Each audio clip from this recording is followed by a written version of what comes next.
Hi there, this is Chris. So ever so often something is broadcast on TV or online that is actually significant.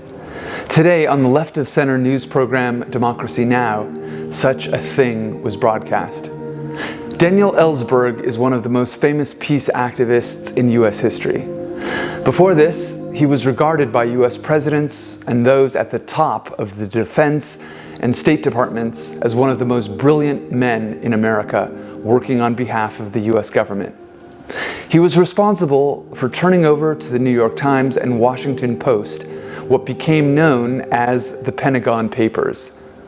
These were secret documents that showed America's policy in Vietnam was essentially immoral, unwinnable, and detached from reality.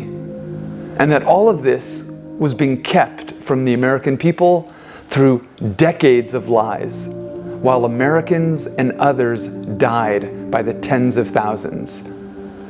But Daniel Ellsberg knew this reality long before he ever read the Pentagon Papers.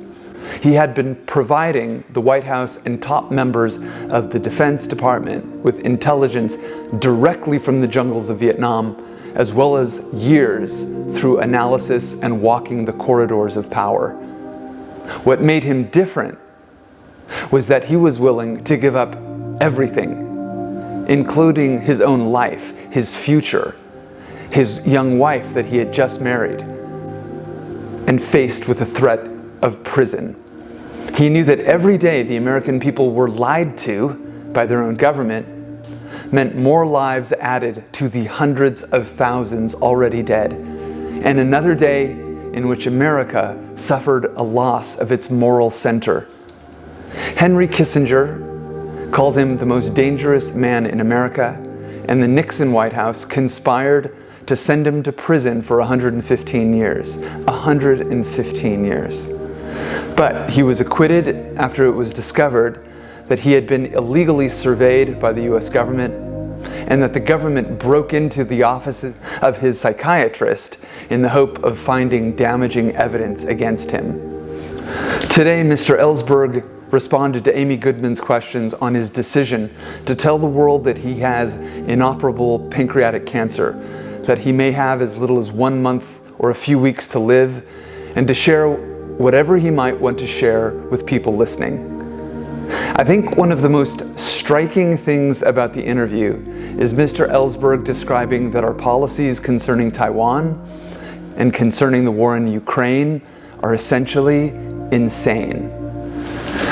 He points out that there is evidence that back in April of 2022, just weeks into the war in Ukraine, both Putin and Zelensky were considering an end to the war by returning to the status quo before the war, but that the UK and the United States weighed in as Ukraine's #1 supporters, and they were able to convince the Ukrainian government to not accept this and to keep fighting.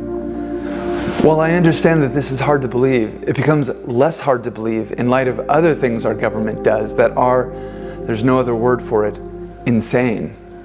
For example, the US, as early as 1954, drew up plans that were approved by Eisenhower to use nuclear weapons against China and Russia if China used simple conventional artillery against Taiwan. And in this scenario, 600 million people were predicted to be killed. In other words, our brightest and the best, holding positions of supreme power in the US government, were willing to blow up the world, including the destruction of all major US cities for the sake of China reclaiming an island in its backyard a few miles away. Unfortunately, our policy toward China today is just as insane. As Mr. Ellsberg says, we are acting as if we want a war with China. We are risking terminal nuclear war with a nuclear power for what? To back a secessionist movement in our support of Taiwan, while most of the world views Taiwan as a part of China. I think the power of this interview is that it brings up question after question. One question is, if we care about our own lives, about our children, about any goal that we are trying to achieve, why is it that we concern ourselves so little with the big things, like the policies of our government that impact everything, like our policies towards nuclear weapons. And that the evidence is clear as day that these policies are very, very dangerous. Ellsberg's example and words made me question what I am pursuing, and why do I spend so little time focused on the things that actually matter, such as speaking up, having courage like Mr. Ellsberg, and doing my part to stop the insanity and ensure that our government's policies reflect the will of you and I. That's where I'll leave it. Thanks for watching. See ya.